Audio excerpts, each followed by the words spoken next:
kan soy ngamo kan chananga Oh, kanin ko jiwa WhatsApp ate oh, kanin bia kanin text sa phone call po kanin bia enge nó mà hiện đi piang thar ya mai ni vei to thin thim me vai hi USA hey, chen sa nu den ro pung ye ti sa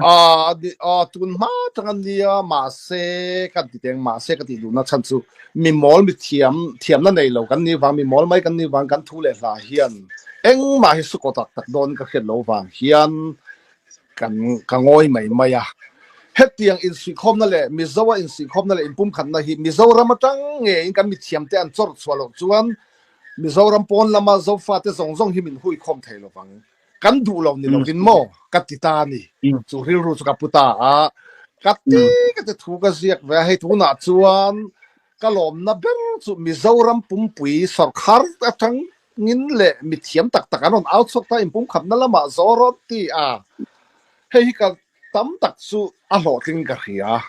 ami khinga ten la um in pum khatin pakhat angin ro rel na pakhat nuaya om chia lo mai la chu oh tu na chuan kan Mizoram chunga tang khan mi thiam tak tak an ron au chuaka a sarkar chen in ruling sarkar chen en ron man ron la hei hero pui ka ti hlotin na pakhat ning ka hria do na tak te bikin sin bar malama chon tin ti te tuanin ku ki ti te mi zo ti te kan nin ma ya ni wa hian lai hi cái tục cha hiện nay iron soi về đâu cho anh biết à tiền mà lai mi pu sia cái này đam tất cả kan se cha ka ai per hin ya nang ma nai pi ti la chu ya chon in phong phong la han ti te nga ma mi kong a khan a poi mo khop mai tu na i ron zo na kha a poi thi zo da poi mo tak ning ka hria kan boi na ber pon ya mo mi nga hin kan la boi mai ya chu heta hian Mizoram mi pui te po tam tak an har na sa a mi pui te kha a ma chuan Mizo wa ne tu e I tonga o de tin ka in clear dang zung zunga kha in pum khan na vodar tu de khatiang lam zong zong kha Mizoram atang mi pui te po na sa takin za sum kwa vel hi adai to ni chu ka lom em a ti chuan Hemizona hian keima mi mal ngai dan chuan Mizo hi Guinness tau apo record Guinness record apo ani Guinness tau lam das is a Singapore online min te chu ka biar ning dei ka was well record ani phato him Mizo hi changkang to a literature po en kimma hian keima mi mal du dan chuan Mizo kan ni thei ve ka heta pai te ku ki he ta chi ne kha ein chal thei mek mai ni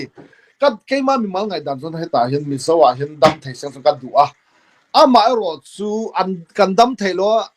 khatiang thewa an ma ni ngai dan ni so ke ma ril ru chuan ka in kam down ka in beng da ya ka pom thei vek chu wang ka in pum khat thei na tu ni chuan a mi nga chuan vok pui po di ro se poi ka ti lo ka ti top mai ni chu ti khop chen in pum khat na le in sui khom ka du ni ka ti hal ni nia zona kalama kan nia zona hi an siam te ka tum lo ri ro lang ang kha zani na chon an chalen te ang berin hun kan an hong ta sa chon in het oh sei de pok pok na ka ti khop mai ta oh lai sa ini ka soi zel tin hemi chungcha hian mi zawa in pum khan na le sui khop na tura hian na sat takin do tu le dal tu hi kan nei ta amo arun lor khal sot mai ni mi zo hian mi zo ron do zong le ti chetum zonga tan la hi an tama hei Burma phei chuan khiu mi sipai sarkar ka ngei om jesu sipai sarkar ngei om jesu king chin state chu do ngai ne an mani do sa ra galom arun ti then mai min ong na ya general min ong chen mo what om deuh lom chu wang he ke mani zo na thak zo fa ni si in se hi top thei ta ila ti hi ka ngai ta ma se min lo khung a bet ne to Bangladesh lama te Burma te Manipur le po ti khan ai se lama ni kai se hei hi in pum khan na min ti chetu ni a chu in pum khat lungrual photangai ni heta hian tender la of bedroti policy kha sap ho beauty sitangan local puitwa divide rule policy kha chu chuan Burma poni sala Bangladesh ya poni sa muntam tak lo luat to Burma phei chu tru takan ni Burma rama khian zofa mi puitem min khep pui tur chu Burma rama hian mi zo tong zira om lo khim khima a thei lova a thei lo kol tong li in mi zo te song song kha chi min tu tan nia ngai tu ru enga nge kol ho an festival zong zong po kha chi min tu kan e in thlen eng kim ma kol ngai san na kha na kal ta mo ma ni mi zo re re su ngai sang to hek la kha ti song khan chi min tu kol kharao khan chang vek ta ni mi zo bin kol kharao an chang vek ta chuan kai se mo pop ta mai ni ke poi em tu na chuan mi zo ingai sang u ma ni mi zo pui te nge thil ti eng kim ma hian he mi zo na hi ngai san zo no le eng respect zo na hi ikalang u ti hi ke ka du dan chuan ni chu tiang bokin he ta Bangladesh lama po ni Manipur po ke ma ni zo na thak ai se ma se tun tu ma po Manipur chu ti khian mai te yan han dok ta chuan an tang khom thiam ti ti to alom em heta tak khian Mizoram hi ka fak em chu kha ram ri boya te mo aron oma party zone het khopa in se in boy mup si kha ram in chu boy na zon party bo do Mizowin an han ma chon ta mo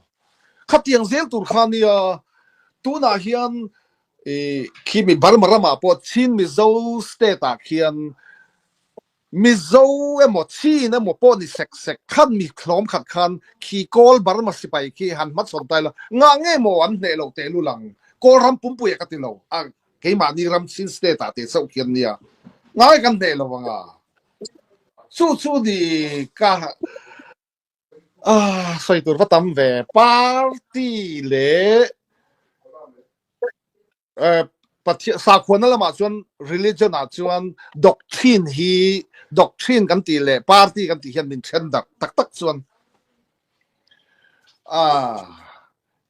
kita dharma lama po party wanglom party in tiang Mizoram angin nama in si khoma khatia tang rol thiam to lam party le party kha ma ni Mizo kha party dang da khan an beita sia kha kan han se ta ni mo ni china chu sai ka zo na tur che ka thai mi ka hlawa lo che ka du si lo mo chi khan ki da sirna lam shrim kha ko tong fe kan ni ti kha ro sai ta ki lam kho chak ti da bar malam pang Myanmar lam pang a khian kan mi zo ten chu chi te po hin ron thiam em mai box sia sap tong hi subject khat sia sap pol matric ka thlen khan subject ru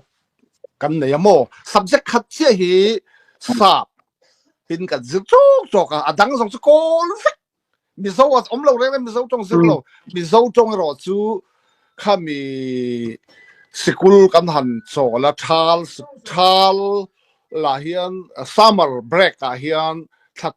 thum vel anin ka kan cho la ta khat to ngain ko khan tir ten zinkar aob zinkar zirni chu tiang vel bak eng ma zirna om lo Mizo tong zirna om lo chu bang tang kai jiu ni mo hey pon vat suak lakila tlang kom na imbiang na khatsu Mizo khan ni mai mo ta han phai pui zong khi ti chuan tuna sipai sarkar anti khian le lama chuan thadel main mani nam sa khuwa nam chong zir phal na aron ti ta ti chuan am phur talit tuka Mizo po khan horop an siam Mizo chong khan abu po he kala nei veka Mizo tong zir na bu an non nei kha ka zir don de ka ma se ta che chon boina lo chotan ke ni Mizo a chon nam dang ho heng falam de te dim ti ba chon om velem lo ke ni chu Mizo tong zira khan kan boi ta ni Mizo tong ve si kha in ngai thei mi lo in pol thei mi lo kha oma sikula khan Mizo tong horop zir ve si khan chi ni na kalta ni chu zirtir tu te po hem he oman tilit tu ka headmaster call ho le khen an mu suam lit tu ka enga tinge he mi thilin angreng si pakhata inzir mailo anti tin ome ma se ke ni mi zo chong zir ve ve ska thai heklo mo ai se khat maya le lama chon do kai ti ve ve chong moi lo wa chuak ti ka hlau omen lo kha siam la le lama tang chuan tu na kan hual ngo u naw te khan mi zo chong khorop an ne an ma ni history a khan zirtir du an nei ve ni cái nín khăm bát bung bùi cắn chuột em là anh đi xuân áo hoa dân hùa khăm bát bung bùi thì tao số bung bùi bớt lò mò anh đi khăm tên mình chỉ sắc mày mày mò chuan anh đi ra mà khá rần trôi vong anh tum ta anh nghe thì chuan một chip lang thì về tại khá zir ta khá anh rần đủ ta à tiếng à chuan cắn bùi ta đi NLD sarkar mo à khan kha MP ron tlan thla bo ka thian nu thone PCM te ho an la lai khan mizo chong kha ke ni mizo lam kha by force ti lui na ang ngin zirtir tu te hlo po pet lovin te kham min ti top saka mizo chong zir kham ti top an ma ni hual ngo literature ang chi zong kham mizo chong chu ni tho si in ma se a chu zir lai thu pui le eng lo kha chu an ma ni culture hual ngo nam bil lam chi zong kha mizo tia ta zira khatia eng lo sau khan tum ta ni kha mizo lam mizo chong zir kham pat bung pui lam zir ho kha min rap bet ta ti chuan kan zir tir tu te hlo pon pe du lawa MWO tia Mizo Welfare Organization ho tu te khan an mani pocket atang hian zir tir tu te hlo po kha thang ni thumvel chuan pe man ome kha chiang che lo tiếng chuan kan buai ya thil thalok tak mai nia ma se hei chu wang nia i fing de win tun ma kan pa te changin sipai Burma sipai changin i an lo in do to he thil hi mo i lu sei scott oma hual ngo an ti khanan ding hang ve ve ma se chong ro si bi sau chong mang ve ve amak an thak tu ka chú tiếng cho lần buổi dễ là hết tại university à thiểm năm băng nó in pum khát chú đủ lâu chú này lo mà sẽ cái tỷ khám mình giấu làm po khác cả vắt thiểm po này lo heng kanan lắm lệ kanan te khăm bát lắm mà khiên Lucy nằm bill tun din tu man om chất mấy nè khi cái ấy trong lâu nè cái chú cái đủ miệng lo cái chú mình giấu anh ta lu oi thế mà mình giấu anh cần leng vắt là ta so wangin khalu sei chibila mo hual ngau chibila mo tun din tum zonga extreme tu khau kha ka e lo veka du lo veka chu ke ma ngai dan mai ni sela amaro chu kan hual ngau unau te an tamania khotsaka khian an tam mizo te chu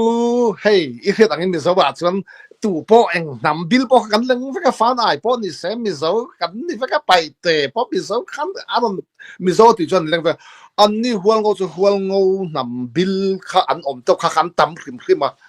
chu tu na po khan in hual ngo ti la in sei ta ka chun ya hual ngo wa khan nam an ome khum no ti vel an om cheu lom cher put te bo chung ti vel an tam mai pali nga lai he ta lu sei po chun upa ber chu ni thau tawa ai ngei lo ama phe chun khatia englo na khan nang iron tlak lu ngai he ne he te chu ke ni hual ngo le lu sei in do na ni hi an Burma hual ngo in ti ho kha riau lui kan na thang thama sa ho kha chak chok in ti in hual ngo le chak chok kha pakhat sia in ran ron chwa ta ni a sai to hewan tam ve chu an nia ama ero chu kan khiat Mizoram mi puitena kan khiat tlat tur chu Burma hual ngau le Mizoram chak chok kha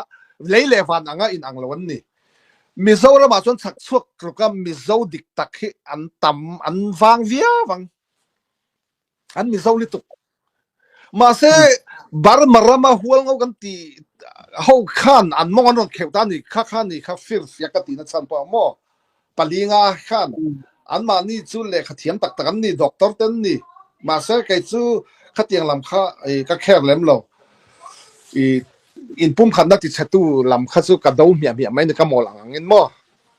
ya cái chọn cái rồi sẽ thu lỡ tụ lỡ khá mà cái chọn này soi tu ram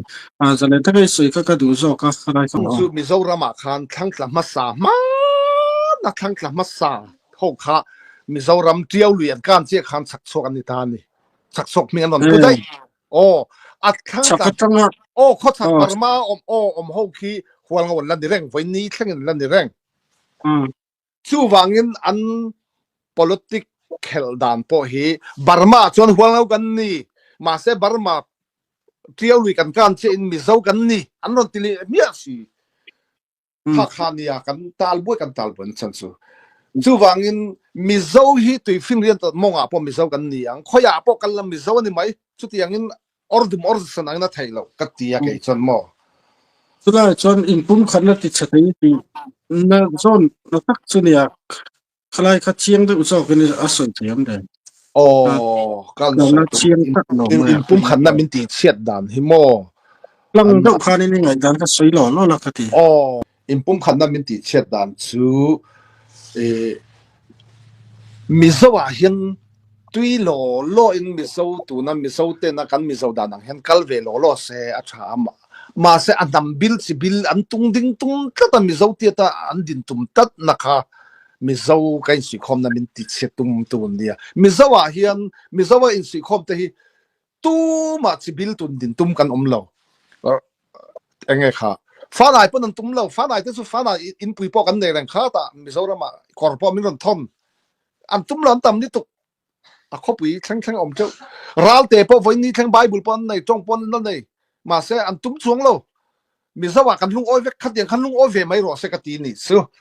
kha mi lung oi lo wa a hual ngau kha Mizo ang tia ta in tun din tu ma khat yang an be kwa be Burma chon chin kan ni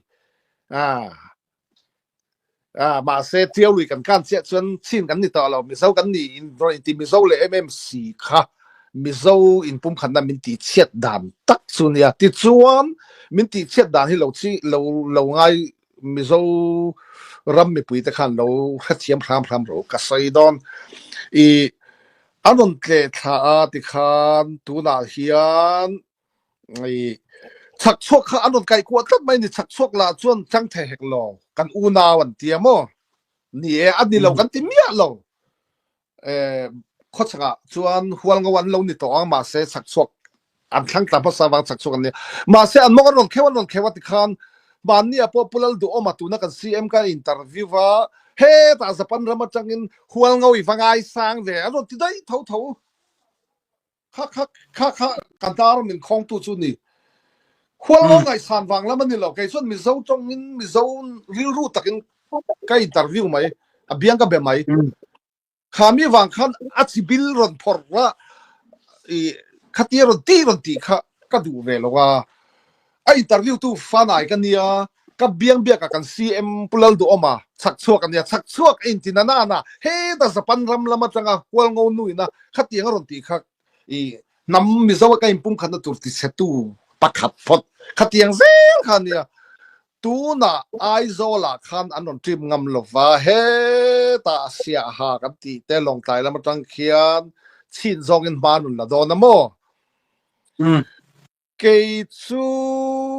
tun ma po han ka soi thi na thu fing a oma ro mi thlen chuan ro mi te angin om ro ti ka thu pui berania tun ma po han ka soi lom kha mi Mizoram aizola khan Burma nằm peng si peng te na an ma ni nam chong anga thil anon movement nei ta ka du mia lo Mizoram kan thlen Mizo takin om mai tur kan ni thei vek chu mi du si lo nga nge Mizo ram chunga he ta Mizo ni lo ang hi anon ti hi ke marin ru chon ka dai jes lo ni chu ka e vak lo ni chu in pum khan ti chatu